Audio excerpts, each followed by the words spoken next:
අවසරයි ගෞරවනීය ස්වාමීන් වහන්සේ මෑණිවරුනි ශ්‍රද්ධා බුද්ධ සම්පන්න පින්වත්නි අපි ලංකා විපස්සනා භාවනා මධ්‍යස්ථානයේ මුල් කරගත්ත අද දවසේ එක දවසක භාවනා වැඩපිළිවෙලේ අවසාන අංකයේ ධර්මදේශන අවස්ථාව සිළුම දෙනා ධර්මදේශනාව සඳහා tempත් වෙමු.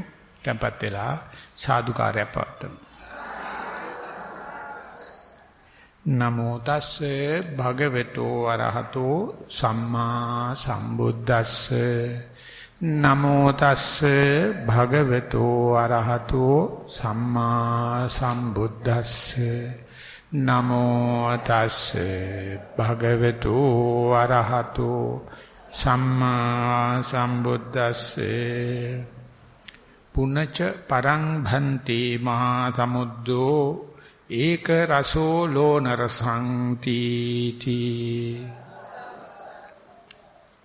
ගෞරවනීය ස්වාමීන් වහන්සේ මෑණිවරුනි ශ්‍රද්ධා බුද්ධ සම්පන්න පින්වත්නි අපි එකඟතාවයකට පැමිණුණා මේ ලංකා විපස්සනා භාවනා මධ්‍යස්ථානයේ මේ කරන ධර්ම දේශනාවලියක් විදියට සූත්‍ර පිටකේ සඳහන් සූත්‍රයක් අනුව ඉදිරියට යන්න ඊට පස්සේ චචක්ක සූත්‍රයෙන් පස්සේ අපි දැන් මේ පහාරාද සූත්‍රය කියලා සූත්‍රයක් තෝරාගෙන තියෙනවා. ඉතින් එතකොට මේ අද දවසේ මාතෘකාව සඳහා අපි තියාගත්තෙත් ඒ පහාරාද සූත්‍රයෙන් සූත්‍ර කොටසක්.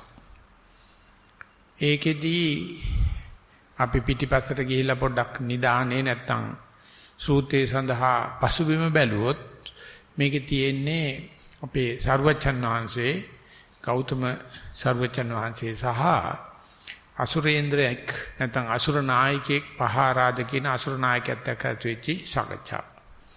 ඒ පහාරාද අසුරේන්ද්‍රයා සර්වචන් වහන්සේ වේරංජාවේ නලේරු කියන යක්ෂේ කාරූඩ වෙලා හිටිය ගොරක ගහක් මුල වැඩ ඉන්න වෙලාවේ නලේරු පුච්චමන්ද මූලේ කියලා සඳහන් වෙලා තියෙනවා. අපේ භික්ෂු විනයේ විනය පොත පටන් ගන්නෙත් එතනින් තමයි. සර්වචන්සේ වේරංජාවේ වැඩ ඉන්න වෙලාවේ තමයි ඒ වේරංජ බ්‍රාහ්මණි ඇවිල්ලා කතා කිරීමෙන් අපේ භික්ෂු විනය පොත පටන් ගන්න. ඒ වගේම තමයි මේ පහාරාද සූත්‍රයේදීත් මේ අසුරේන්ද්‍රයා බුදුජානනාති හමු වෙන්නේ ඒ වේරංජා කියන නගරයේ ගම අසුරු කරගෙන කැලේ තිබුණ ඒ නලේරු කියන යක්ෂේ කාරුඩිය හිටපු ගොරක ගහක් මුල. ඉතින් එතෙන්දී බුදුරජාණන් වහන්සේ සහ ඒ අසුරේන්ද්‍රය අතර පොඩි සුහද අල්ලාප සල්ලාපයක් ආගිය විස්තර කතා වෙනවා. එතෙන්දී සර්වචනසේ අහනවා ඒ අසුරේන්ද්‍රයා අසුර විශාල නායක කණ්ඩායමක නායකයෙක්. ඉතින් ඔක්කොම මේ අසුරේන්ද්‍රය පාලනය කරගෙන කීකරු කරගෙන ඉන්නවා. හැම වෙලාවෙම සුරයන් සමග අසුරයන් යුද්ධ වදිනවා. සුරාසුර යුද්ධේ. ඒක මේ අපි මිනිස්සු බලන්නේ සුරයෝ හොඳ කට්ටිය, අසුරයෝ නරක කට්ටිය, යක්ෂ වගේ කාණ්ඩායම කියලා. කාටියට මේ සිංහල දෙමළ වගේ යනකොට ඉතින් අපි හැම කියනවා සිංහලයා හොඳයි දෙමළ හොඳ නැහැ කියලා කියනවා. ඉතින් අපි එහෙම තමයි තීන්දුව කරලා තියෙන්නේ. නමුත් ඔය සිංහල දෙමළ විවාහ වෙච්ච තැන්වල දෙන්නම ඉතින් අම්මා හොඳයි කිව්වත් වැරදි තාත්තා හොඳයි කිව්වත් වැරදි. මොකද දෙන්න දෙපැත්තේ. ඒ වගේ ශක්‍ර දේවේන්ද්‍රයා කතාවද බඳලා ඉන්නේ අසුර කාන්තාවක්. ඒ නිසා සූර්යයන්ගේ නායකයා කතාවද බඳලා ඉන්නේ අසුර කාන්තාවක්. ඉතින් ගෙදර ඇතුලේ මොනවද තියෙනවද කියන්න දන්නේ නැහැ. ඔය දේශපාලනච්චොත් හරියට ඔය සිංහල බුද්ධහම කතා කරාට ඒගොල්ලන්ගෙත් විවාහ වල කටයුතු දිහා බැලුවොත් එහෙම ඔයගේ විකෘතිතා තියෙන. අපි ඔය જાති බෙදුවට ඒගොල්ලෝ දවල් වරු එහෙම තිබුණ රැයට ඔය වෙනසක් ඇත්තේ නැහැ. රැයට කවුරුත් එකට තමයි පාටියේ ඉන්නේ. ඉතින් ඒ වාගේ තමයි මේකෙත්. එතකොට මෙතනදී සරුවච්චන් වහන්සේ අසුරේන්ද්‍රය එහෙම නරක කෙනෙක් විදියට සලකනවා නෙවෙයි. හැබැයි සූර්ය පිරිත, චන්ද්‍ර පිරිත වගේ තැන්වල ඒ චන්ද්‍රග්‍රහ, සූර්යග්‍රහ ඇති වෙච්ච වෙලාවේ ඒ සූර්යය ඇවිල්ලා බුදුජානනාංශේ නමස්කාර කරලා කියනවා ඔබ වහන්සේ සියල්ලංගෙම මිදිච්ච උත්තමයන් වහන්සේ. නමුත් අසුරේ ආන්දරය ඇවිල්ලා මාව අල්ලගත්තා. මම සූර්යග්‍රහණයට අහු වෙලා තියෙන්නේ. ලෝකයට ආලෝකේ නැහැ. ඒක නිසා මට ඔබ වහන්සේගේ දෙදෙන් මේ මාව මේ අසුරයාගේ මුදවන්නේ කියලා. වහන්සේ මිදිච්ච උත්තමයෙක් මම ඔබ වහන්සේ සරණ යනවා. ඒතර පුත්‍රජානනාංශේ අසුරයන්ට කතා කරලා කියනවා මේ සූර්ය දිවි රාජයා මම සරණ ගිය කෙනෙක් කරදර කරන්න එපයි කියලා. එතකොටම අසුරේන්ද්‍රය ඇවිල්ලා යාගේ සූර්යග්‍රහණය අයින් කරනවා. නෑ ඒකට ඇත්තටම සූර්යග්‍රහණය කරන්නේ අසුරේන්ද්‍රයම නෙවෙයි. මේ මට මතක් වෙන්නේ නෑනේ යක්ෂයාගේ නම. කොහොම හරි මේ පොළවේ හේවණැල්ල. පොළවේ හේවණැල්ලේ තමයි සූර්යයා වහගන්නේ. ඉතින් ඒ රාහු කියලා කියන්නේ. මතක නැති වෙන අප මේ නසත්‍රේ හිටම් බර කියනකොට ඉතින් රාහු අසුරේන්ද්‍රය බෙවුලුම් කනවා බුදුරජාන් වහන්සේ සරණ ගිය කෙනෙකුට බාධා කරන්න ගිහිල්ලා සර්වචන්සේ යාව ආමන්ත්‍රණය කරනවා. බෙවුලුම් කාලා සූර්ය දිව්‍ය රාජයා වතේලාවේදී චන්ද්‍ර දිව්‍ය රාජයා මුදාහැරලා අසුරේන්ද්‍රය ගාවට යන වාර්තා කරන්නේ. ඉතින් අසුරේන්ද්‍ර මොකද මේ කින්නු සන්තරමානෝව රාහු සූර්යයන් පමුණු සුමුදු තක්කුමුර මොකද මේ සූර්ය අතහැරලා දැම්මේ? ඒතර කියනවා බුදුරජාණන් වහන්සේ සරණ ගිය කෙනෙක් යම් හේයකින් මම මේ සරණ ගිය බුදුහාමුදුර සරණ ගිය සූර්ය දිවි රාජයාට කරදර කෙරුවොත් මගේ ඔළුව හත් කඩකට පුපුරනවා. ඒකයි මම අතහැරලා දැම්මේ කියලා. ඒ වාර්තාව ඇවිල්ලා කියන්නේ අසුර නායකයාට මේ අසුරේන්ද්‍රයාට තමයි. පහරාද කියන අසුරේන්ද්‍රයාට. ඉතින් එතනදී අපිට ඇඳලා තියෙන චිත්තේ සූර්ය දිවි රාජයා හොඳයි. අසුරේන්ද්‍රයා හොඳ නැහැ. මොකද එයා රාහුගේ ලොක්කා. ඒගොල්ල මේ සූර්යාගෙන් වැපෙන ආලෝකේ වළක්වනවා. චන්ද්‍රයාගෙන් ලැබෙන ආලෝකේ වළක්වනවා. අපි වල සූර්යග්‍රහණ චන්ද්‍රග්‍රහණ කියනවා කියන්නේ. නමුත් මේ අපි සාකච්ඡා කරන සූත්‍රයේදී එimhe අසුරේන්ද්‍රයා නරක කෙනෙක් විදිහට නෙමෙයි නායකත්වයේ තමයි දීලා තියෙන්නේ. ඒකට බුදුරජාණන් වහන්සේ අහනවා අසුරේන්ද්‍රයාගෙන් ආගේ විස්තරේ දැන් ඔබ යටතේ ඉන්න අවශේෂ අසුරයෝ මේ මොන ගුණයක් දැකලාද මොන ආශ්චර්ය අద్భుත ධර්මයක් දැකලාද මේ ඔබ යටතේ ඉන්නේ? ඒ අසුරේන්ද්‍රය යටතේ ඉන්න හැම කෙනාම අභිරමණය කරන්නේ මහ මුහුද. ඒගොල්ලෝ නාග ලෝක කියලා තමයි කියන්නේ මේකට. අපේ සාමාන්‍යයෙන් බෞද්ධ ථේරවාද ක්‍රමයට නාග ලෝක කියලා කියන්නේ. මේක චීන භාෂාවෙන් මකර ලෝක කියලා කියනවා. ඒකේ ඔක්කොම මකරයන් තමයි නියෝජනය කරන්නේ. ওই දෙගොල්ලම උරග ගණයට වැටෙන්නේ. මකරයා කිව්වත් නාගයා කිව්වත් උරග ගණයට වැටෙන්නේ. එතකොට දේව කියලා කිව්වහම ඒගොල්ලෝ නාගයා ඉන්නේ වතුරේ යට, දෙයියෝ ඉන්නේ අපිට කියන විදිහට උඩ. ඉතින් ඕක දිහා බලනකොට මේ විදිහට අපේ මොලෙත් මැදම කොටස උරග මනසක් තියෙනවා. ඉහළම මස්තිෂ්ක අර්ථගෝලයේ ශිෂ්ට මනසක් තියෙනවා. ඉතින් මේ ශිෂ්ට මනසයි උරග මනසයි අතර නිතරම රණ්ඩු. අපි නිතරම අපැතින් සිල්පද කැඩෙනවා. නිතරම අපැතින් සතිය කැඩෙනවා. නිතරම අපැතින් සමාධිය කැඩෙනවා. කැඩෙනකොට උඩ ඉන්න මනස දැකලා කියනවා උඹට පියවර පහක්වත් ඇවිදින්න බෑනේ. උඹ මේ සමාදන් වෙච්ච සිල්පදේ කඩාගත්තානේ කියලා මේ දෙන්න අතර ගැටුම තමයි මානසික අසහන කියලා කියන්නේ. අපි ඇතුලෙන් අත්තානුවාද බයකට අහුවෙලා තිනවා සිල්පද රැකගෙන හිටියට සිල්පද කැඩුනා. මම අම්මා කෙනෙක් විදිහට තාත්තා කෙනෙක් විදිහට දරුවෝ ඉදිරි පිට වැරදියට හැසිරුණා. මම ගුරුවරෙක් විදිහට නායකයෙක් විදිහට ගෝලයේ ඉදිරි පිට නරකට හැසිරුණා. ඒක ගෝලයා දන්නෝ ශිෂ්‍යයා දන්නෝ ගුරුවරයා ඉදිරි පිට නරකට හැසිරුණොත් ගුටි කණ්ඩ වෙනවා. ඉතින් මේ දෙක අතර තියෙන රණ්ඩුව සුරාසුර යුද්ධයේ ස්වරූපෙන් තමයි ඉතිහාසය අපිට දක්වලා තියෙන්නේ. මේ නාගයන් සහ දෙයයන් අතර රටන. ඉතින් මේ දෙයියෝ කියලා කියන්නේ ශිෂ්ට බව. එහෙම නැත්නම් ශික්ෂණ කියන වචනේ සඳහන් කරනවා. සීල ශික්ෂා, සමාධි ශික්ෂා, ප්‍රඥා ශික්ෂා. එතකොට නමුත් අපේ තියෙන මේ කාමාතාව කියලා කියන්නේ උර්ග මනසක්. උදේ ඉඳලා හැන්ද වෙනකන් රූප බලන්න ආසයි. ශබ්ද අහන්න ආසයි. ගන්ධ, රස, පහස, නානා හිතවිලි වලට. ඒක කිසිසේත්ම අපෙන් අහලා නෙවෙයි වැඩ කරන්නේ. ඉතාම අධික වේගෙන් දුවනවා. හරියට මීයක් දැකපු ගැරන්ඩියෙක් වගේ. ඊට පස්සේ ගැරන්ටි ආයේ බණ කියන්නවත් සිල්පද රකින්නවත් බෑ.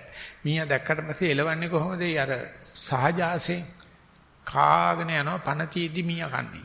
ආයි මීයාට මේ ඉන්ජෙක්ෂන් එකක් ගාලා සීරි වට්ටලා කපලා මේ පිට එහෙම අයින් කරලා එහෙම නෙමෙයි බොක්කේ බඩ වැලුවි සේරම කක්කත් එක්කම තමයි ගිලින්නේ. සෑහෙන දුරට මීයා ගිලිනකම් මීයා කිඳි ගන්නවා අඬනවා. ඒවට නෑ අල්ලගත්ත ගෙම්බෙක් හරි මීයෙකුට හරි අනුකම්පාවක් ඒ සත්තුන්ගේ ලැබෙන්නේ ආපසු ගමනක් නෑ. අන්න ඒ වගේ තමයි අපේ මනසෙත් ඇති. ඒක මේ වැඩි බණට අදාළ කතාවක් නෙවෙයි. නමුත් අපේ සාහිත්‍ය හැම වෙලාවෙම ওই වගේ මේ ඇතුලේ දෙන්නෙක් ඉන්න කතාවක් කියනවා. අපේ මනසේ ශිෂ්ටාචාර වෙච්ච බුද්ධ ශ්‍රාවකයෙක් තුල සීල සමාධි ප්‍රඥා පැත්තක් තියෙනවා. ඒවට කියනවා සදාචාරාත්මක වගවීම කියලා. නමුත් පැදුරටත් නොකිය පැනලා යන කඩප්පුලි කිසිම චාරයක් නැති උරග මනසක් තියෙනවා. ඉතින් මේ භාවනා කරනකොට මේගොල්ල මනිනවා මේ මොලේ ව්‍යුහාත්මක වෙනස්කම්. එතකොට මේ උර්ග මනස කියන එක ඇමිග්දලාවයි හිපෝකැම්පස් කියන දෙක ලොකු නම් ඒ මනුස්සයා නාහයට අහන්න නැති මිනිහෙක්. භාවනා කරන්න ඒක පුංචි වෙන්න පටන් ගන්නවා. ඒ කියන්නේ උර්ග මනස එන්නේ පුංචි වෙනවා. එතකොට ෆ්‍රී ෆ්‍රන්ටල් කෝටෙක්ස් එකේ නැත්නම් මේ මස්තිෂ්ක අර්ධගෝලවල විශාල වර්ධනයක් සිද්ධ වෙනවා. එතකොට ඒකෙන් ශිෂ්ට මනසෙන් අර උර්ග මනස එච්චරම නටන්නේ තත්ත්වයටපත් කරනවා. ඉතින් ඒකේ එක පරියන්කයකදී සිද්ධ වෙනවා.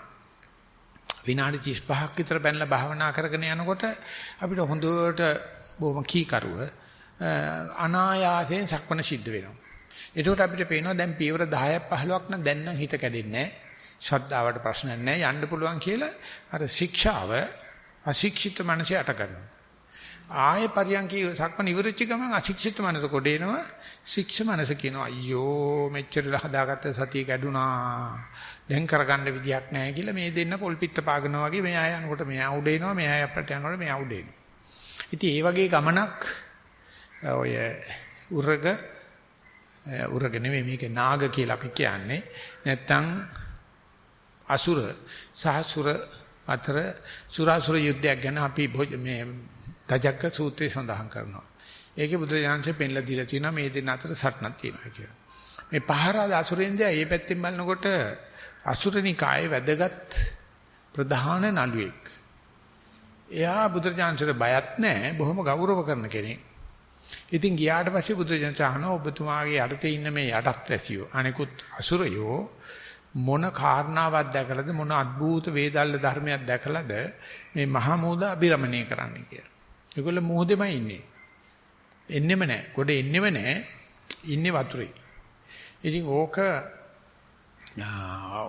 අපේ ලංකාවේ ඉතිහාසයත් එක්ක ගන්නකොට විජය කුමාර ලංකාවට එනකොට නාග සහ යක්ෂ කියලා ගෝත්‍ර දෙකක් තිබිලා තියෙනවා. ඒ නාග ගෝත්‍රිකයෝ කියලා කියන්නේ අදහස් කරන්නේ නාවිකයෝ කියලා පසු කාලින අර්ථකථනයක් දුන්නා. යක්ෂ ගෝත්‍රිකයෝ කියලා කියන්නේ ගොවිතැන්පත් කරන ගොඩ බිම ඉන්න ජාතිය. නාග ගෝත්‍රිකයෝ කියලා මුහුදු ගිහිල්ලා මාළු අල්ලගෙන නැව් ගමන් කරපු ජාතිය කියලා විස්තර කරනවා. මොකද අපේ ලංකාවට දීර්ඝ ඉතිහාසයක් තියෙනවා නැව් ගමන් පිළිබඳව.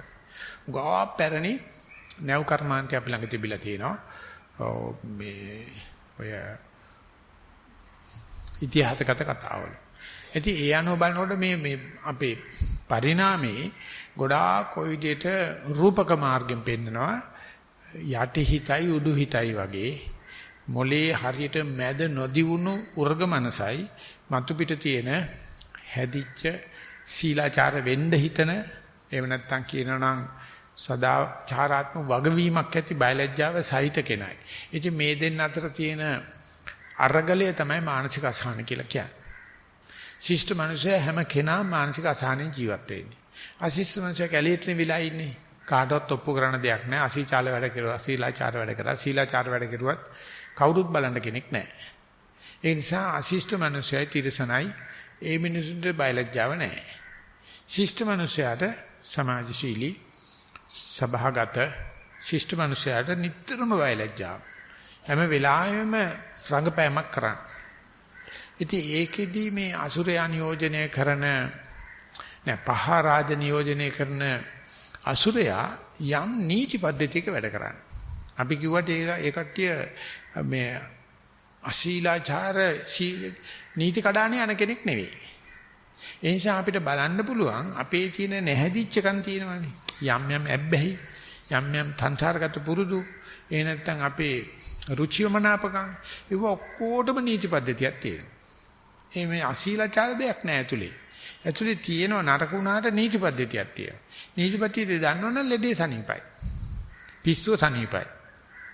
එනිසා අපි ධම්මනිසන්ති ස්වාමීන් වහන්සේ ඉන්න කාලේ කියනවා කෙනෙකුට පිස්සු හැදිලා සනීප කරන්න පුළුවන් ක්‍රමවේදයකින් වේදයක් තියෙනවා නම් පිස්සු හැදෙන්නත් ක්‍රමවේදයක් තියෙන්න ඕනේ කියලා. අපිට පිස්සු හැදිලා තියෙන්නේ ක්‍රමවේදයක් අනුව අපි ගෙනාපු අනුශාසයේ ධර්ම වල හැටියට. අපි ගෙනාපු පුරුදු වල හැටියට. ඇබ්බැහි වල හැටියට. රුචර්චුකම් වල හැටියට. ඇත්තට මේක මම දන්නෙත් නැහැ. මම දන්නෙත් නැහැ මොන දෙයට ප්‍රිය කෙනෙක්ද මම මොන දෙයට අප්‍රිය කෙනෙක්ද ඇයි ප්‍රිය වුනේ කියලා. ඇයි මේ කෙනෙක් මද්ද්‍රව්‍යයට ප්‍රිය වෙන්නේ? ඇයි කෙනෙක් සූදුවට ප්‍රිය වෙන්නේ? ඇයි කෙනෙක් ස්ත්‍රී ලෝලිත්වය ඇති කරන්නේ? ඇයි කෙනෙක් මේ සමලිංගික ආස්වාද කරන්නේ? ඒ වන්සයට බැලලා වැඩක් නැහැ. ඒව මේ ගෙනාවු ජම්මගත දේ. ඒක දැක්කොත් සනීප කරන්න පුළුවන්. ඒක තමයි ඔය කවුන්සලින් කරලා කියන්නේ කියලා කරන්නේ. ඒ තමයි භාවනා කරලා අපි යටිහිතට බැස්සොත් යටිහිතේ ඉන්න අසුරේන්ද්‍රය පේනවා අපට. ඒ නිසා නිල්ලඹ ගහලා තියෙන බෝඩ් එකක් කවදා හරි උඹේ යථා ස්වරූපේ භාවනාවෙන් දැක්කොත් ඔබ දුවන්න පටන් ගනී යකෙක් දැක්ක කියලා. මොකද යට ඉන්නේ අසුරේන්ද්‍ර. අසුරෙක් ඉන්නේ මේක යට ඉන්නේ. හැබැයි ඒ අසුරයට නීති පද්ධතියක් තියෙනවා. ඒකයි මේ බුදුහාමුදුර අපිට උගන්වන්නේ. අපි ළඟ ඉන්නේ මේ පෙරේතයාට, මේ දඩබ්බරයාට, මේ ත්‍ත්වවාදියාට යම් නීති පද්ධතියක් තියෙනවා. ඒක අහේතු අප්‍රත්‍ය නෙවෙයි. ඉතින් ඒක දැන ගැනීම සඳහා බුදුරජාණන් අහනවා පහරාද මේ බොහෝ අසුරයෝ මේ මොහොත අභිරමණය කරන්නේ ඇයි? ඇයි ඒගොල්ලෝ ඒ ශේෂ්ත්‍රීය ඉඳගෙන ඇයි උඹ නායකත්වයට තියාගෙන කටයුතු කරන්නේ කියලා. එතකොට අద్භූත ධර්ම 8ක් මොහොතේ තියෙන අద్භූත ධර්ම 8ක් අසුරේන්ද්‍රය බුදුජානක විශ්වාස කරන මේවා දිස්වා අසුරා මහා සමුද්දේ අභිරමන්ති කිය. මෙන්න මේ කාරණා 8 දැකලයි අසුරයා මහා සමුද්‍රයේ අභිරමණය කරන්නේ. ඉතින් ඒ මහා මොහොතේ ඒ ලක්ෂණ 8 අද ඉන්න සාගර විද්‍යාඥයෙක්වත් දන්නේ නැහැ. හිතා ගන්නවත් බෑ. ඒ තරම් බුදුරජාණන් අවුරුදු 2600කට ඉස්සලා කියලා තියෙනවා මහමුද හැමදාම පවතින ධර්මයක් තියෙනවා. අන්නේ ධර්මාට දැකලා තමයි මේ නාගයෝ මේ අසුරයෝ මහමුද අභිරමණය කරන්න කියලා. ඉතින් අද අපි ඉදිරියෙන් තියාගත්තේ මේ කාරණා 8න් එකක්. බුදුරජාණන් අහනකොට අසුරේන්ද්‍රයා 7 වෙනි කාරණාව කිව්වට පස්සේ 8 සඳහන් කරලා තිනවා මහා සමුද්දෝ බන්තේ ඒක රසං ලෝණ රසං. මේ මහා මොහොත එකම රසයයි ස්වාමීන් වහන්සේ ලුණු රස පමණයි. මේ ලෝකයේ 3න් 2ක් වෙහිලා තියෙන මහා මොහොතෙන්. කොයි තැනට ගිහිල්ලා ඇඟිල්ල ගහලා රස බැලුවත් එකම රසයි. ඉතින් අපි දන්නවා මේ සා විශාල සුප් එකක් කියලා හිතන්නකෝ. සුප් එකට ওই ලුණු දාන්නේ කවුද?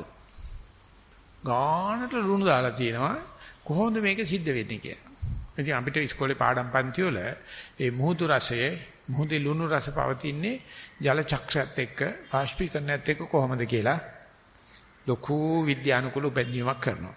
නමුත් මේ මල මුහුද කියන එකේ ලුණු රස හුඟක් වැඩි. ඒ නිසා මිනිස්සෙක් වැටුනොත් මිනිසා පාවෙනවා. මල මුහුදේ පොතක් කියවන්න පුළුවන් බුදියාගෙන උඩු බැල්ලේ. මොකද ලුණු රසයේ උඩරිම ගිහිල්ලා තියෙන එක මුහුද ඒක මේ ලෝකෙ මැද තියෙන නැත්තම් ගොඩබිම මැද තියෙන එක කාන්තාරයට කිට්ටුයි එන වතුර ඔක්කොම වාෂ්පීකරණය වෙලා ලුණු ටික විතරයි ඉතුරු වෙන්නේ. ඉතින් දැන් තියෙනවා ඒ නිසා මේ සුඛෝපභෝගී නෑමනක් වතුරට උඩරිම ලුණු දාලා ඒකේ පා වෙලා ඉඳ දෙනවා පැයක්. මම මේක පාරක් ගියා මට විනාඩි 50 විතර යනකොට කම්මැලි හිතුණා මම නැගිටලා ආවා. එන ගණන් හැබැයි. බැටිච්චාම් පාවෙන එකයි කරන්න තියෙන්නේ. මියුසික් එකක් දාලා වහලා දානවා පැයෙම ඉන්න පුළුවන්. ඒක මේ ඕනෙම ආතතිය තියෙන කෙනෙකුට ගිහිල්ලා මල මුහුදේ අත්දැකීම ගන්න පුළුවන්. ඒක රසන් ලෝණ රසක්. ඒක හදාගන්නේ මුහුදු වතුර ගෙනල්ලා පුළුවන් තරම් ලුණු දිය කරන. හරි අමාරු ලුණු දිය කරන්න.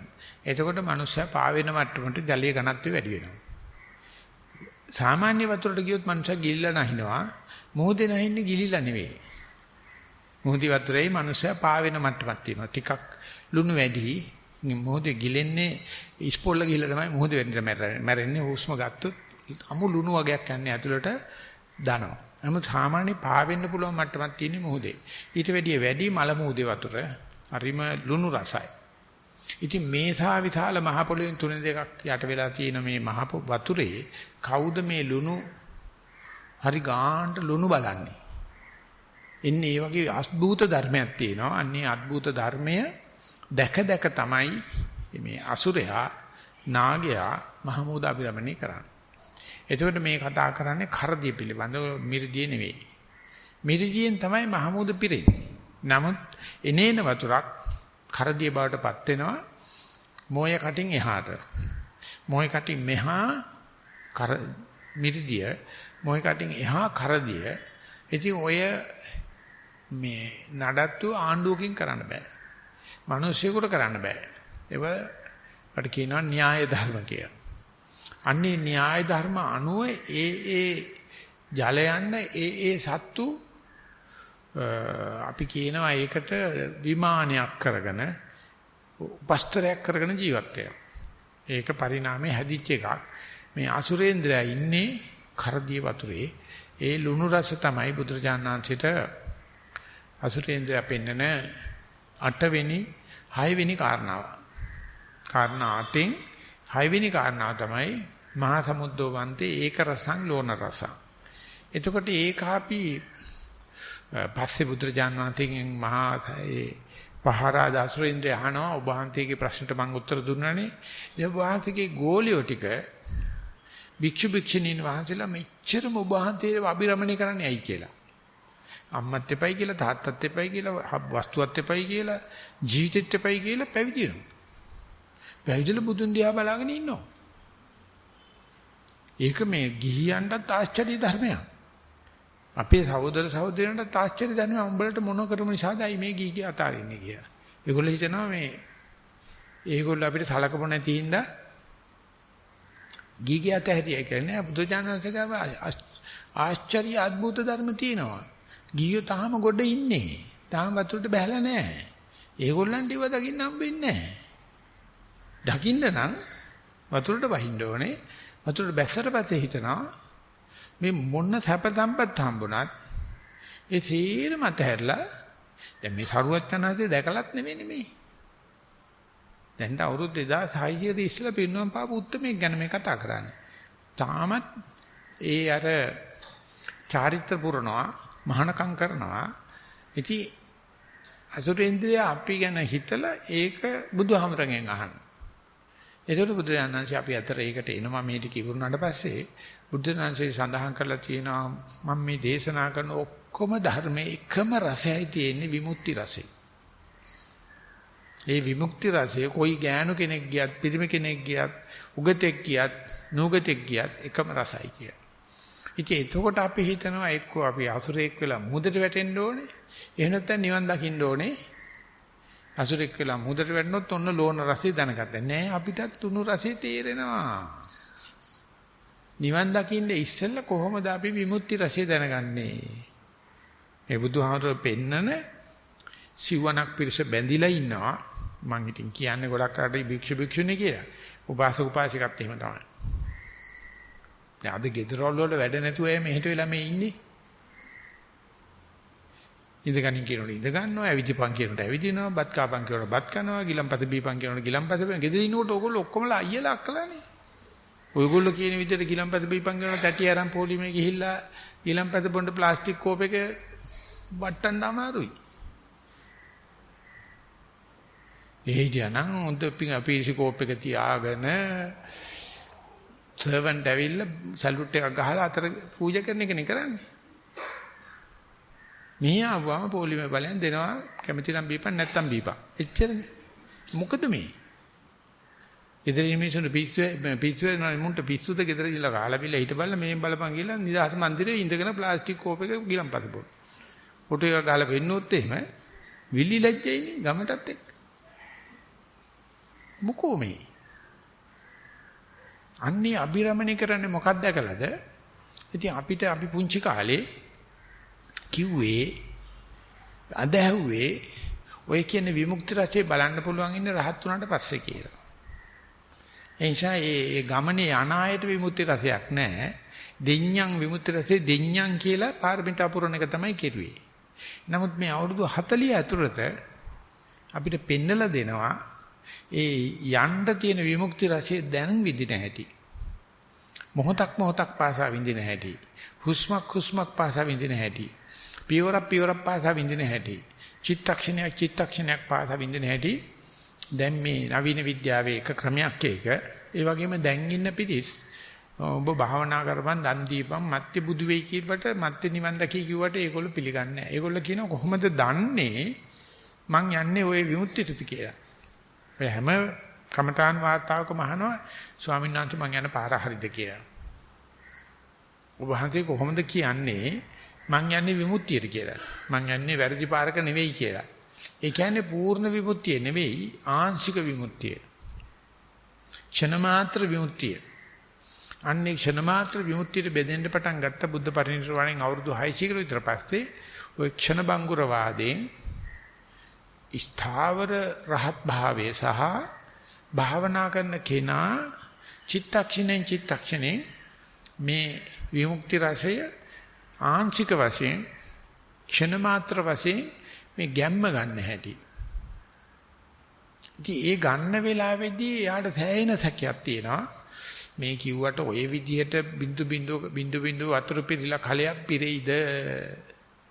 අගෝයට කලයක් තියලා තිබ්බහම පොල් කොල්ලෙන් බින්දු වැටිලා කලයක් පිරෙයි කියලා හිතන්න අමාරුයි. ඉතින් ඒගොල්ලෝ හිතනවා මේ මෛත්‍රී බුදුහාමුදුරුවෝ ආවොත් ටැප් එක ඇති වෙයි හොක් ගාලා පිරෙයි. අපි පොඩ්ඩක් ඉඳලා කලේ එළියෙන් තියමු කියලා. දැන් ওই බින්දු වෙනකොට හරියන්නේ නැහැ කියලා. එහෙම තමයි අපේ අම්මලා අප්පච්චිලා මැරුණේ අන්න එහෙම හිතාගෙන. ඊහත් හිතුව දැන් දාන දීලා සිල් රැකලා ඉමු. නිවන් දකින්නේ කෙලින්ම හොස් එක අල්ලයි කලේට මෛත්‍රී බුදුහාමුදුරුවෝ දැන් ওই බින්දු හරියන්නේ නැහැ කියලා. නමුත් ඔය අවුරුදු 50 60 ඇතුළත එදත් වෙන්නේ කොහොමයි අදත් වෙන්නේ මේමයි මේ බින්දුව තමයි උද බින්දු නිපාතේන උද කුම්භෝපි පූර්ති බින්දු එකතු වෙලා තමයි කලී පෙරෙන්නේ. ඉතින් මම ඉස්කෝලේ යන කාලේ අපේ ගෙදර පොතක් තියුණා භෞතික විද්‍යා විනෝදේ කියලා.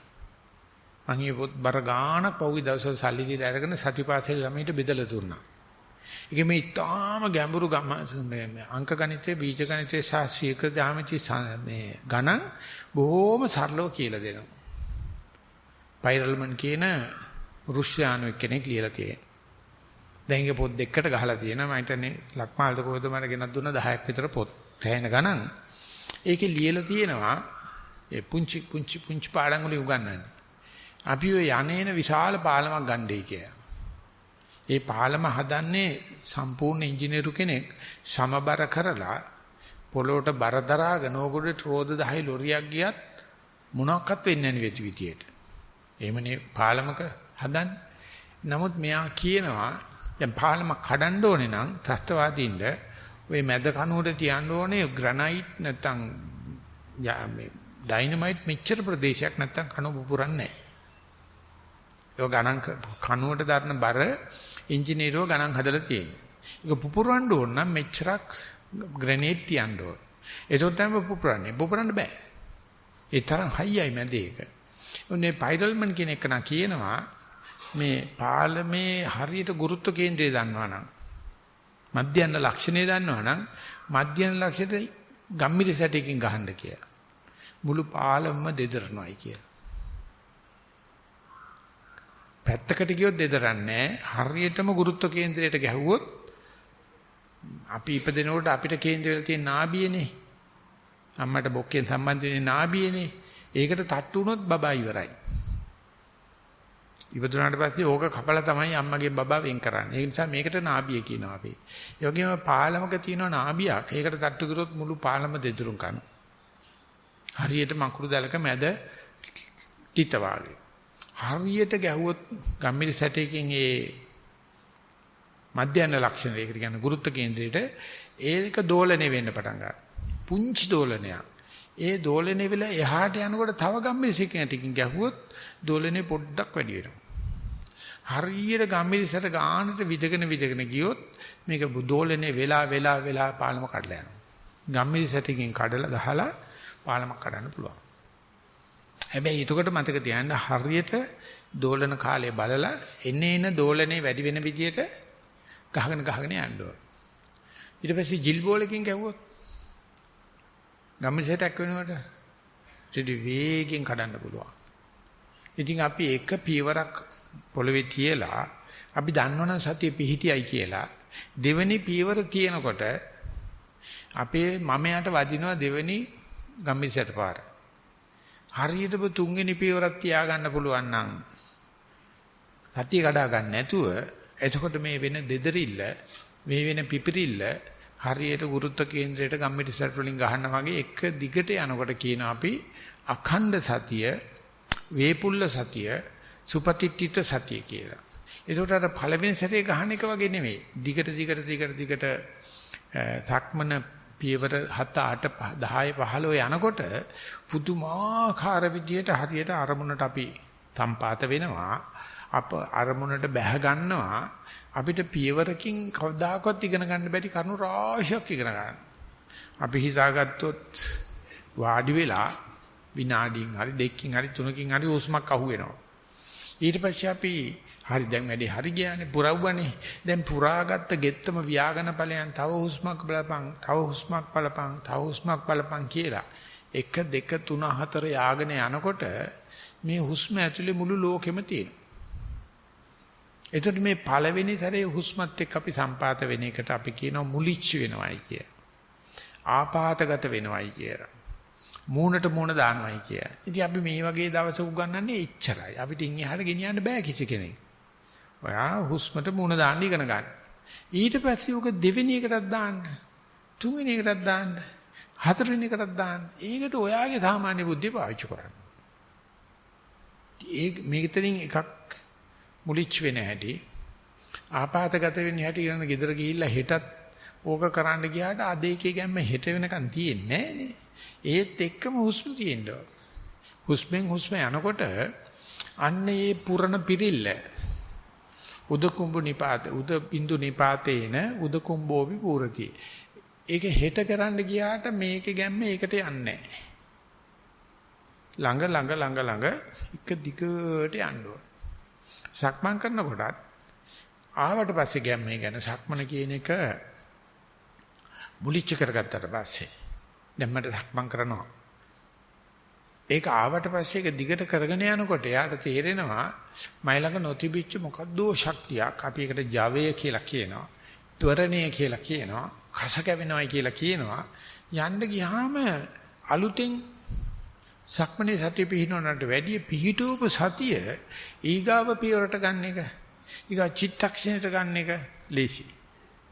ඒක හරියට කියනවා ඔය නිසන්නවනේ වගේ උස කන්දක 1 කිලෝමීටර් භාගයට වැඩි. සිමෙන්ති කොටයක් ගෙනියන ගමන් බිම තිබ්බොත් ආයෙ උස්ස ගන්න බෑනේ. කරේ තියාගත්ත එක ඇද්දපන් වෛරෝ කීකේ යන්න ඕන. ඉතින් අර කරේ තියාගත්ත එක බිම තියෙන જાතියට තමයි ගිහියෝ කියලා කියන්නේ. ගිහියාගේ වැඩේ අමාරුවෙන් අල්ලලා 4 දිනක් අල්ලලා කරේ තියා ගන්නවා. බරයි අප්පා කියලා බිම දානවා. ඒකල කවුරු හරි නිකන් බලනවා කරේ තියන්නේ. කවුරුත් එන්නේ අර උස්සගත් එක ගෙනිච්ච නම් තව පියවර දෙයක් යන්න පුළුවන්කම තිබුණා. පැවිදි වෙනවයි කියලා කියන්නේ උපාසක උපාසිකා වෙනවයි කියලා කියන්නේ කරට ගත්තට පස්සේ මේ පග්ගහිත විරිය ඒකට කියනවා ආරම්භ වීර්ය පග්ගහිත වීර්ය බාට බන්නවා. කරේ තියාගත්ත පස්සේ බිම දැම්මොත් ඉවරයි. කොහොම හරි අරගෙන යන්න. අන්න ඒ වගේ මේ මුලිච්ච කරගත්තේ අරමුණ ආනපානෙ හෝ සක්මන හෝ කන කැම පිටවල් ගන්න හෝ දිගට කරගෙන යනකොට එන ඒ ගැම්ම තේරෙනවා. මේ ජීවිතයේදී නිවන් දකින්න පස්චිම භවිකයට තේරෙනවා දැන් ඔන්න විමුක්ති රසය කියන්නේ ඕකයි කියලා. මේ ජීවිතේ නිවන් දකින්න නැති බුබ්බටයට කම්මැලියට බත් බූසට බූරුවාට වචන ගොඩාක් තියෙනවා මම ළඟට වෙලාවට එන්නේ නැහැ සමහරවිට. මෝලට අමනයට කම්මැලි වෙනවා. මේ එකම දේ කරගෙන ඉන්නකොට කම්මැලි වෙනවා.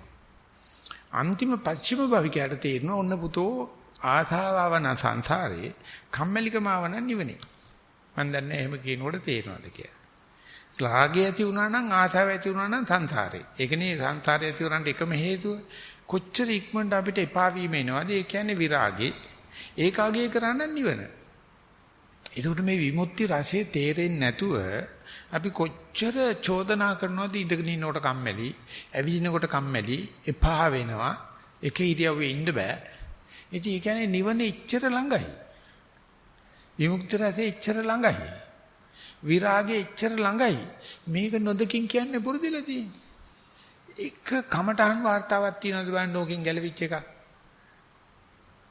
හැම ගිනාම ඔය කතන්දරෙමනේ කියන්නේ.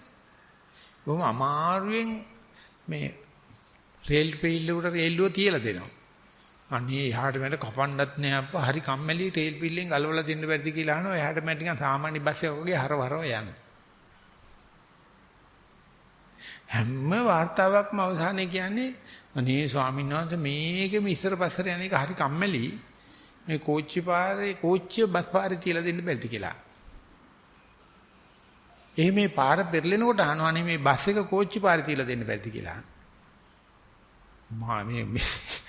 මේ ගියයි කියන සතා පෘථග්ජනයයි කියන සතා ඒක කවදා හරි ගොඩ වෙච්ච දවසක තේනවා අනේ මේ මෝඩ තකතිරු වැඩේ මං කොච්චර කරලා තියෙනවද මේ ජීවිත ආශාව නිසා මේ කාය ආශාව නිසා මෙච්චර ළඟට මේ විරාගය එනකොට මෙච්චර ළඟට මේ විමුක්ති රසය එනකොට කම්මැලි කියලා නීරසයි කියලා ඒකාකාරී කියලා බයයි කියලා අසරණයි කියලා තනි උණයි කියලා රහෙන් කොන් උනා වගේ කියලා নানা ප්‍රකාර සාන්ති කර්ම කර කර ඉන්නවා දන්නේ මේක විමුක්ති රසය කියලා.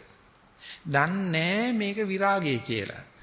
දන්නේ මේක නිබ්බිදාව කියලා. නිබ්බිද්දම් විරජ්‍යති විරජ්‍යං විමුච්ඡති කියලා තමයි බුදුරජාණන්සේ පෙන්වන්නේ. මේ විමුක්තිය එන්නේ ඉස්සල්ලා විමුක්තිය පූර්වංගම ලක්ෂණය තමයි විරාගය.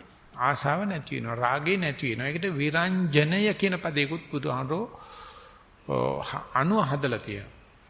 අපි විරංජන කුඩු කියලා කියන්නේ ඕනේ මල් චීට් එකට විරංජන කුඩු දාපුවාම ඒක දුර්වර්ණ වෙනවා. ඉතින් අපේ ජීවිතේ නිකන් දුර්වර්ණ වුණා වගේ වෙනවා භාවනා කරනකොට.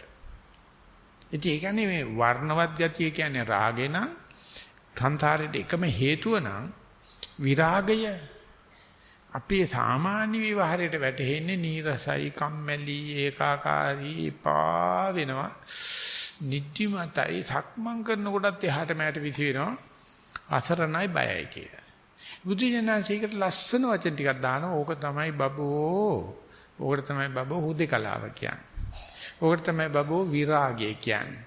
ඕකට තමයි බබෝ ප්‍රීතිය කියන්නේ. ඕකට තමයි බබෝ සතුට කියලා කියන්නේ. ඕකට සතුට වෙනවා නම් නිවන කනගාව. විරාගයේ විමුක්තිය ලැබෙන විමුක්තියට අනුග්‍රහ කරන්න දන්නේ නැත්නම් අපි කියනවා පුතඥයි කියලා. කවදාහරි මේකට අනුග්‍රහ කරන්න දැනගත්ත ගමන් අපි කියනවා යෝගාවචරයයි කියලා. උපාසක උපාසිකා කියලා. එතකොට තේරෙනවා කවදාහරි අපි මේ නීරසකමට ඒකාකාරීකමට කම්මැලිකමට නොදකින් කියලා කොච්චර වතාවක පරියන්කෙන් සරුවක සාදාලා නැගිටලා යන්න ඇද්ද? සක්වනතරලා යන්න ඇද්ද? කම්මැලිකම එනකොට මන්දනාව කාරණාව වන්දනාව යන්න අපේ මට හරි පාළුයි ළමයෝ කියලා වන්දනා ගමනක් දාගන්න. නිකන් ඉන්නකොට කම්මැලි. මං ඉස්සරකේ වන්දනාව යන්න අපේ වන්දනගෙන ඇත්ත වචනේ තියෙන පස්සේ තමයි මට හම්බුනේ මන්දනාව කාරණාව යන්න අපේ වන්දනාව මට හරි ඔයා නැතුව මට හරි පාළුයි වන්දනාව යන්න ඔයත් එන්න. දැන් ගෙදර ගිය ගමන් ඒකනේ ඕගොල්ලෝ කරන්නේ. ඕගොල්ලෝ මේ වටවලල යනවා මන්දිවට තවත් එකෙක් පටලවා ගන්නවා. අපි හිතනවා යාගේ නීරසකම නැති කරන හොඳම දේ මොකක් හරි ලස්සන චිත්‍රපටියක් පෙන්වන්න ඕනේ. නවකතාවක් ගිහිල්ලා දෙන්න ඕනේ. රසවත් කෑමක් ගිහිල්ලා දෙන්න ඕනේ. මොනවා හරි කරලා ලෝකේ අවශ්‍යන එකනේ කරන්නේ. ඉතින් අර තමන් වෙත එන විමුක්ති රසය, තමන් වෙත එන විරාගය, තමන් වෙත එන නිබ්බිදාවට ද්වේෂ කරන එක තමයි අධ්‍යාපනය කියන්නේ. අද මුළු අධ්‍යාපන ක්‍රමයෙන්ම උගන්වන්නේ මේක කුචු කවා ගන්න හැටි, මේක කුප්ප ගන්න හැටි. ඉතින් නානා ප්‍රකම හොයදලා තිනවා. ඒව ඇත්තටම අශීලාචාර ක්‍රම. මේකට තමයි හැබැයි ලෝකේ ශිෂ්ටාචාරය කියන්නේ. ලෝකේ ශිෂ්ටාචාරය කියලා කියන්නේ සමාජශීලී වෙනවයි කියලා කියන්නේ එක එක දේවල් වලින් කුප්පනවා. ගෙදර ගිහින් බලන්න අපිට රූප වලින් කුප්පන්න ගොඩක් දේවල් තියෙනවා. රූප වාහිනී කියලා ඒකට කියන්නේ. වැහෙනවා. කන කුප්පන දේවල් වලට කියන්නේ ශබ්ද වාහිනී. ගන්ධ කුස්සියක් වෙච්චහම කක්කුස්සියේ දෙකේ හරියට ගඳ જાති තියෙනවා. මේක එක කෑම සුවඳ ගල්වන හැටි අනම්මන. ඊට පස්සේ රස වැහෙන. කොට්ට පිට ඇඳ ඇතිලි જાති විවිධාකාරයෙන් දීලා අර ඒකාකාරීකම කඩනවා, නිබ්බිදාව කඩනවා, විරාගය කඩනවා. ඒකල කියන පොහොසත් කියලා ඒගොල්ලෝ. ඒගොල්ලෝ තමයි පොහොසත්. රූප වාහිනී ලොකුවට තියෙනවා. තද්ද වාහිනේ කන පැලෙන්න තියෙනවනේ අල්බ කිරිමිනියට ලයිසන් ගන්න වෙන සයිස් එකට රූප සද්දේ දාලා තියෙනවා. දැන් නගරයකට ආවොහම දෙද්දරනවනේ. මුළු වීදියේටම එක කඩේක සින්දු දාන්නේ. මං ගියා ඊයේ මට මතක නැහැ කොහෙද කියලා. පොලිසියට යන ගමන් මං ගියා. එතන ගියාට පස්සේ ඉස්සරහා කඩේ දාලා තියෙනවා සින්දු නිකන් නැට වෙනවා. ඒක 36-35ට උෂ්ණත්වයේ ශබ්ද. ප්‍රයිවට් බස් එක නැගපුවාම බහින කම්ම එකම කන්දොස් කිරියාවනේ. දික්කටම ශබ්දේ. අපිට කියන්න පුළුවන් ද මට විවේක දෙන්න එන්න එපා එහෙනම්. යන්නත් එපා ගමන් ගෙදෙට්ලා හිටපන්. ඉතින් මෙහෙව් ලෝකෙක අසුරේන්ද්‍රයා කියන කතාව අරහා විතරයි බුදුරජාණන් සඳහන් මේ එකම රසයයි තියෙන්නේ නිවන් රසේ. විමුක්ති රසයේ තියෙන්නේ විරාගය. ඒකේ තියෙන්නේ නිබ්බිදාව. ඒ නිබ්බිදාව දැකපු නැති අත්දැකපු නැති කිසිම කෙනෙක් නැහැ. ඒක විනාඩියක් භාවනා කරපු ඔක්කොමලා දැකලා තියෙනවා. අභිරමණය කරන්නේ නැහැ. අනේ ගෙදර යන්නේ කීයටද? දැන් වෙලාව බල ඉන්නේ. ගෙදර යන්නේ මොකටද ඊයේ? නිවන් හොයන්නද? නිබ්බිදාව හොයන්නද? නෑ වෙනසක්. ඉතින් මේ රහත් වෙලා ලබන මේ නිවන් රස, දැන් විමුක්ති රස අපිට දැනෙන වෙලාවේ මේ නිබ්බිදාව කියලා කියන්නේ, විරාගය කියලා කියන්නේ, හුදේකලාව කියලා කියන්නේ, විශ්‍රාමය කියලා කියන්නේ, පිරිච්ච ගතිය කියලා කියන්නේ මේ දැන් තියෙන එක. ඒක ඊගාව කඩාගත්තට පස්සේ සතියවත් නැති වෙනවා. සතිය තමයි අපිව වර්තමාන මොහොතේ මම දැන් මෙතන කියලා. ඒක මහා පිරිච්ච තනක්. අර දෙන්නේ රචන ලියලා තිබුණා.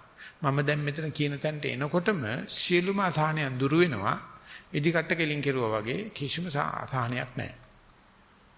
ඒක මට දවස පුරා විඳින්න පුළුවන්. ඒ වුණාට අපි ගොඩක් වෙලාට ඉන්නේ අතීතේ, අනාගතේ, වෙන කෙනෙක් ගා වෙන තැනක ගා. ඒකට අර මම දැන් මෙතන කියන ඉදිකට කෙලින් කරගන්න ගතිය නැහැ. ඒ ඉදිකට කෙලින් කරගන්න පුළුවන් ගතිය ඕනම කෙනෙකුට හම්බෙලා තියෙන ජම්ම දායාදයක්. මම මේ සැරේ ගිය වෙලාවේදී අපිට හම්බුණා වෙලින්ටන් වලදී තාම ලස්සනට හදපු සත්‍යපාසල පිළිබඳ වීඩියෝ පටියක්. ඉතින් අපි ඒක ඔක්කොමත් බලලා මේ කියන්නේ මේ වගේ දවසක වැඩපිළිවෙලක් කරලා තියෙන ළමයින්ට දවස් පැය 3ක මං හිතන්නේ ඒක බලන්න ආපු ලංකාවේ ගෑනු ළමයි ඒක වීඩියෝ කරලා ජාත්‍යන්තර මට්ටමේ වීඩියෝ පටියක් හදලා. ඒ කියන්නේ හොඳ විශ්වවිද්‍යාලය යන වයසේ ළමයි කියනවා මේ සතිපාසල නිසා මම හැදිච්ච හැටි. මට කේන්තියක් නැති හැටි. මම මගේ යාළුවොත් එක්ක හැසිරෙන තාම ලස්සනයි ඒක. ඉතින් ඒක බලලා ළමයි අපි ඔක්කොම පිටත් කරා මේ සක්මන් භාවනාවට පරියන්ක භාවනාව. හරියට හුලං. ඉතින් ඒක දෙමාපියෝ මේ වගේ ශාලාවේ ඇතුලේ හිටියා. ඉතින් ඒගොල්ලෝ ඉතින් ළමයි කරලා එනකම් බලාගෙන. මම කොහොමනේ අපිත් කරමු කියලා. දෙමාපියෝ කියන්නේ අවුරුදු 10 15 ළමයින්ගේ දෙමව්පියෝ. ඊට පස්සේ මං කෝ මේ පැත්තේ පොලිමට හිට ගන්නයි කියලා මේ පැත්තට යනකන් සක්මන් කරනවා ආයෙත්. එච්චි මම විනාඩි 10ක් 15ක් කරලා මං කෝ වාඩි වෙන්න දැන් ළමයි ඉක්මනට එනවා විනාඩි 5යි තියෙන්නේ. කාට හරි ওই වාඩි වෙලා ඉන්න දෙමාපියෝ කාට හරි මම දැන් මෙතන ඉඳගෙන ඉන්නවා කියන එක තේරුණා නම් සක්විත රජ උනායි කියලා හිතාගන්නයි කිව්වා. මං ඇවිදිනව නෙවෙයි අතීතේ නෙවෙයි අනාගතේ නෙවෙයි මම දැන් මෙතන ඉඳගෙන ඉන්නවා. මේ විනාඩි 5 ඇතුළත එක චිත්තක්ෂණයක මම දැන් මෙතන ඉඳගෙන ඉන්නවා කියන එක දැනගත්තොත් ඔයා සක්විත රජ වෙනවා. ඒ මොකද ඒ චිත්තක්ෂණය තුළ මුළු ලෝකෙම දන් දීලා. එහෙම නැත්නම් මේකට එන්නේ නැහැ නේ හිත. ලෝකේ දිනාගත්ත කෙනෙක් සක්විත රජ කියනවා අපි. මෙයා ලෝකෙම දිනලා ඒක දීලා දාලා. මම දැන් මෙතන ඉන්නවා. ඉතින් විනාඩි 5ක් විතර හිටියා. එදා දවසටම ආපු ඉස්සලම ආපු දෙමාපියෝ ගොඩාක් හිටියා. ඒ දැන් ළමයි එන වෙලාවේ මං අත ඉස්සන්න කිව්වා කවුට හරි සක්විත වෙන්න පුළුවන් නම්. 4 දිනක් අත ඉස්සුවා. සාංශ මං අද දවසේ ඉස්සලම වාඩි වුණේ මං මේ චිත්තක්ෂණේ මං දන්නා මං වාඩි වෙලා ඉන්නවයි කියලා. කොහොමද දන්නේ? ඒක නම් හරියට කියලා දෙන්න බෑ. හැබැයි ඉඳගෙන ඉනකොට මේ පස්ස හැප්පිලා තියෙනවා දාන්න. මට හොඳට මං කොන්නේ චිත්තක්ෂණේ ඔය ලෝකෙම දන් දීලානේ. මේ චිත්තක්ෂණේ ඉඳගෙන ඉන්න බව දැනෙන්න බෑ ලෝකෙ පිළිබඳව අබමල් රේණුවක්වත් කල්පනා කරනවා. අතීත අනාගත වශයෙන් අතර මෙතන. 4 දෙනෙක් කියනවා. ඉතින් මේක තමයි විමුක්ති රසය කියන්නේ. මේ දරුවා සතිපාසලට යන ආපු ධම්මා තාත්තා විනාඩි 5ක් වාඩි වෙලා කියනවා මට දැන් මෙතන වාඩි වෙලා ඉන්න බව මට දැනගන්න පුළුවන් මට කියන්න පුළුවන්. මේක විමුක්ති රසය කියලා දුන්නොත් කවුරුත් ඒකෙන් පිළිගන්නේ නැහැ. ඔය නිදහස් මන්දිරේදී තිබ්බා සර්වාගමික රැස්වීම. ඇවිල්ලා මට දුන්න විනාඩි 15 පරියංග භාවනා. ඊට පස්සේ මම කිව්වා දැන් අපි ඔක්කොම කරන්නේ මම දැන් මෙතන කියන තැනට හිත ගන්නවා. එතකොට කතෝලිකයා ඉන්නේ යේ ස්වාමි දරුවොත් එක්ක. මුස්ලිම් මිනිසා ඉන්නේ අල්ලාහ්ත් එක්ක. හින්දු මිනිසා ඉන්නේ බ්‍රහ්මන් එක්ක. බෞද්ධයා ඉන්නේ බුදුන් එක්ක. ඕනෙම චිත්තක්ෂණයක ඕනෙම විරියවක ඕනෙම තැනක මම දැන් මෙතන හිටියානම් තමන්ගේ සාස්ෘණ වංශිකේ හිත බලන්න පුළුවන්. එතෙන් තමයි බුදු හිත තියෙන්නේ. මගේ හිත අතීතයට යනවා අනාගතයට යනවා වෙන කෙනෙක් ගැන වෙන හිතක් යනවා තුප්පහිතක් තියෙන එක බුදුහාමරගේ හිත නෙවෙයි. ඒ නිසා බුදුන් කවුද කියලා දකින්න ඕන නම් වර්තමාන මොහොතේ හිත අරගෙන හිතන්න ඕන බුදුහාමතුන්ගේ හිත මේකයි. ඒක මටත් උරුමයි. ඕක තමයි විමුක්තිය කියන්නේ. නමුත් ඒක ටික වේලාවක් යනකොට ඒක කම්මැලි වෙන හැටි බලන්න. ඒක එපා වෙන හැටි බලන්න. බුදුහාමුදුරන්ට එපා වෙන්නේ නැහැ. මේ අපේ තියෙන කෙලෙස් නිසා එපා වෙනවා. එතකොට අපි මේ අතට ආපු නිවන එහෙම නැත්නම් මේ අපිට ඉඟි බිඟි කරන නිවනට මූණට කෙල ගහන එකනේ අපි කරන්නේ. මේක ඉරියව්වේ ඉන්න බෑ, ඒක අරමුණේ ඉන්න බෑ, ඒක ආකාරී කම්මැලි බබා මතක් වෙනවා, මහත්ය මතක් වෙනවා, සල්ලි මතක් වෙනවා, හරක බාන මතක් වෙනවා කියන්නේ අර විමුක්ති රසයට පයින් ගිහිල්ලක් නේ. ඉතින් මේ විමුක්ති රසය අපි හිතමු සර්වාගමික ඔක්කොම ඇවිල්ලා භාවනා කරලා එක්කෙනෙකුට කියනවා ඔයා මේ ඉඳගෙන ඉන්නකොට වැටහිච්ච කියන්න කියලා. එක්කෙනෙකුටත් කියන්න බෑ. ඉඳගෙන ඉන්නකොට ඉඳගෙන ඉන්න බව දැනගැතිච්ච හැටි කාටවත් කියන්න වචන නැහැ, මොන බාධාවක් නැහැ. ඉතින් අපි ඔක්කොම මිනිස්සුනේ. මිනිස්සුන්ට විතර උතෙන් යන්න පුළුවන්. ඒක නැති හැම වෙලාවෙම අමනුෂ්‍යෝනේ. අපේ හිත අතීත අනාගත වලින් විස්ථාපනේ වෙලා නම් අරයා මෙයා වගේ විස්ථාපන හැම වෙලාවෙම අමනුෂ්‍යයි. මනුස්ස ලීලාවක් නැහැ. ඒක පේනවා මිනිස්සු සතිය නැත්නම් මදේ පමාදේ ගත කරන්නේ. බොන මිනිස්සු විතරක් නෙවෙයි සුරාමේරේ මජ්ජ පමාදට්ටානා කියන්නේ. මජ්ජ පමාදට්ට කියලා කියන්නේ සතිමත් නැති හැම කෙනාම බීලා ඉන්නේ. ඒ බීලා ඉන්න මිනිසයා විමුක්තියක් නැහැ. එයා වෙන වෙන අගයන් දෙනවා ඒකට තියෙන. දේශපාලන වශයෙන් ආර්ථික වශයෙන් වටිනාකම් තිබුණට මනුස්සකම නැහැ. මේ මනුස්සකමට ඕන කෙනෙකුට යනකොට ඒකට බෞද්ධ වෙන්න ඕනේ නැහැ. අන්නේ විමුක්ති රසය දැනගෙන හෙලි කරන්න උත්සාහ කරන එක තමයි කමඨාන් සුද්ධ කරනවා කියන්නේ. මම ගියා මට තේරුණා මෙන්න මෙහෙමයි මට වැටුනේ කියලා ගොළු භාෂාවෙන් කියනවා.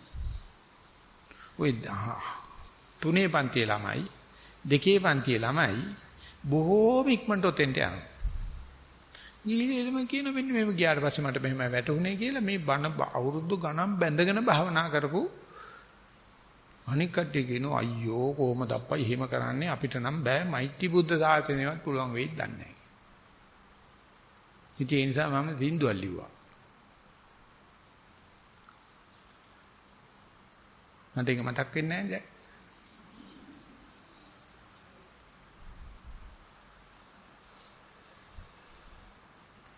මේ තරම් සතිමත්ද පොඩි උන් හිතා ගන්නත් බැරි තරම් නැත්තම් මේ තරම් සතිමත්ද පොඩි උන් හිතා ගන්නත් බැරි නිසා ගියා මම සති පාසලට අපි පොඩි උනොත් අරගෙන මෙදා නාකින්ද හිතන්නවත් බෑ පුදුයි සතියේ. ඒක නිසා මම පදේ වෙනස් කරා මේ තරම් සතිමත්ද පොඩි වුන් නාකි අපිටත් බැරි තරම් හොයාගන්නට ගියා මම සති පාසලට හැරමිටි අත්තරන් කියලා. මෙතන නාකින්ගේ හිත විමුක්තියට ද්වේෂ කරනවා. ඒකාකාරී කියලා කම්මැලි කියලා පොඩි උන් ඊට වැඩිය කම්මැලි අතරම. ඔය පොඩි එකට කියලා දුන්නොත් මේකයි සතිහිත මෙන්න මෙතනයි තියන්න ඕනේ කියලා උන් කවියෙන් කියන්නේ. අපිට බැරිද පොඩි එකෙක් වෙන්න? එතනයි ප්‍රශ්න තියෙන්නේ. නිකන් ලදරුවෙක් වෙන්න, අහිංසක වෙන්න. ඒකල මේ වර්තමානයේ හිත පවත්තන වෙලාවේ තමයි ওই විමුක්ති රසය, ලෝණ රසය, විරාග රසය, නිබ්බිදා රසය තියෙන්නේ. ඕක ගැන විතරක් කතා කරන සෞඛ්‍ය සාහිත්‍යයට දාලා මේ අනම්මනම් කාමසපයි රූපවාහිනී සද්දවාහිනී තිරිසන් කියලා පැත්තකට දාන්න. අන්න එදාට අපිට තේරෙයි තාම බුදුන් ජීවත් වෙනවා. තාම ධර්මයේ තියෙනවා. තාම මේ විමුක්ති රසයේ තියෙනවා. අපිට මේ කවුදෝ අපේ ඔළුව නරක් කරලා අපි මේ විමුක්තිය කියාගෙන කොහෙදෝ යන්න හදනවා. දඹදිව යන්න හදනවා. මෛත්‍රී බුදුහාමුදුරුවෝ හොයන්න යන්න හදනවා. බෞද්ධයන්ට විතරයි මේක තියෙන්නේ කියන්න හදනවා. ඒ වෙනුවට මේ සතිය පොඩ වඩනකොට ඒකට තියෙන නැමියාව ඒකට එන කම්මැලිකම නිවනට පෙර නිමිත්තක් කියලා හිතාගෙන අනේ අපි පවුලේ ඔක්කොටම මේක ලැබෙනවා නම් හොඳයි කියලා හිතාන අපි එක දිගට මේක කරගෙන ගියොත් මැස්සෙක්ගෙන් කරදරයක් නැහැ. අවුරුදු 40ක් කරලා කියන්නේ මැස්සෙක්ගෙන්වත් කරදරයක් නැහැ. කරදර තියෙන්නේ කාමයට විතරයි.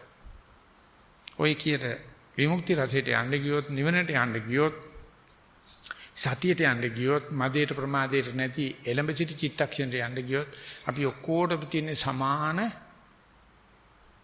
විභව ශක්තිය පොටෙන්ෂල් එකක්. නමුත් අපි හිතනවා ගෑනු නිසා බෑ, පිරිමි නිසා බෑ, පැවිදිච්ච නැති නිසා බෑ, උපසම්පදා වෙච්ච නැති නිසා බෑ කියලා අපි කරුණු කාරණා කිව්වට මේක තමයි බුදුරජාණන් වහන්සේ මතු කරලා බෙන්න හදන මේ පහරාද අසුරෙන්දයන්ගෙන් අසුරයා මහමුදට ප්‍රිය කරන්නේ මොකද ඒක එකම රසයේ ලෝණ රසය මේ ශාසනය වැඩ කරන මිසුනේ එකම රසය විමුක්ති රසය මේක අපි දැනටත් බුද්ධි විඳලා තියෙන එකක් කියන්නේ මම මේ කියන්නේ. ඒක අර දිගට පැවැත්වීමෙන් සම්මත රහත් භාවයේ සම්මත සෝවාන් භාවයට යනකොට අපි කෙරේ තිබුණ Taman කෙරේ තිබුණ සැකේ නැති වෙලා මාත් ඒකාන්තයෙන් ගමන්ට වැඩිච කෙනෙක් කියන විශ්වාසය ඇති වෙනවා. අන්නේ ඇති වෙනි විශ්වාසයක් සඳහා අද දවසේ ධර්ම දේශනාවත් හේතු වාසනා වේවා කියන ප්‍රාර්ථනාවෙන් ධර්ම දේශනාව නතර කරනවා. ශිළු දිනාට තනසීම උදා වේවා කියලා ප්‍රාර්ථනා